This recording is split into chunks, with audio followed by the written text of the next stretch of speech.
Welcome back to Healthy with Nicole. In today's video, I want to help you to save money and cut down your budget on the carnivore diet.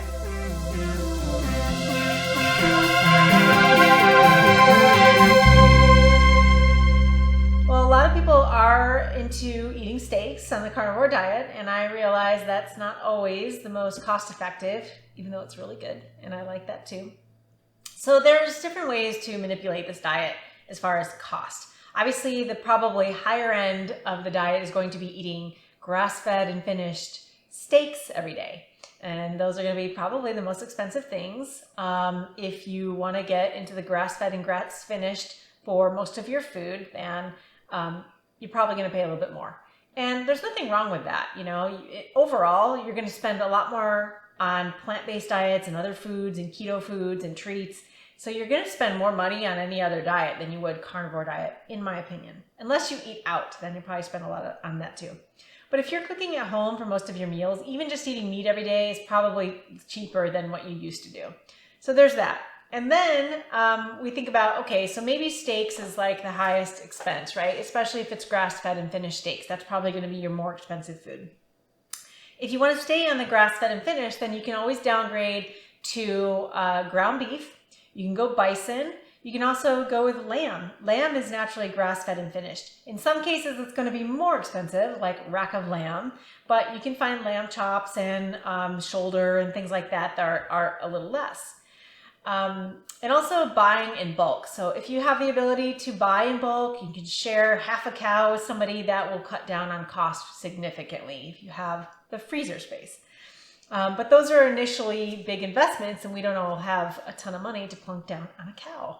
So that might not be a great solution for everybody. But if you're staying in the grass-fed and finished camp, then that's definitely something you should consider, is ordering your food from a farm, maybe splitting it with somebody to buy in bulk. And then, you know, consider maybe you're not just having beef. Maybe you're going to incorporate some lamb, maybe some pasture-raised chicken here and there. You can also use your bones and make bone broth and do stews and soups and things like that, where you're using more liquids in there. So there's some ways to do that. And then if you are okay with moving away from a little bit of, you know, a little bit more variety and not just strictly grass-fed and finished animal products, this will open up a lot of flexibility for you. So the question comes up, is it really necessary to buy grass-fed and finished for health? Well, a study that was done on grass-fed versus conventionally raised beef. And what they found was that nutritionally, micronutrient-wise, they're about the same. But there are higher levels of omega-3 fatty acids, which are anti-inflammatory in the grass-fed. So if you're dealing with an autoimmune disease or some major inflammation, it might be worth it for you to spring for the grass-fed and finished. I do most of the time, but then I still buy some conventional meat when it's on sale. I do mix it up, so it's not 100% grass-fed and finished.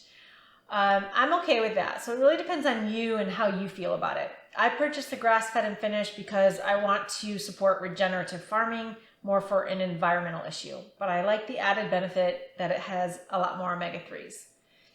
On the flip side is if you're going to go back to eating beef and you're okay with conventional, shop the sales.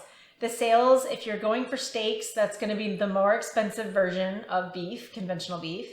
But I have found some amazing sales, even at just Ralph's, and where you can go in and shop what's on sale and stock up and freeze it. I've gotten steaks, ribeyes today are on sale for $5.99 a pound. Really good prices. So sometimes I will buy some of those to offset my costs.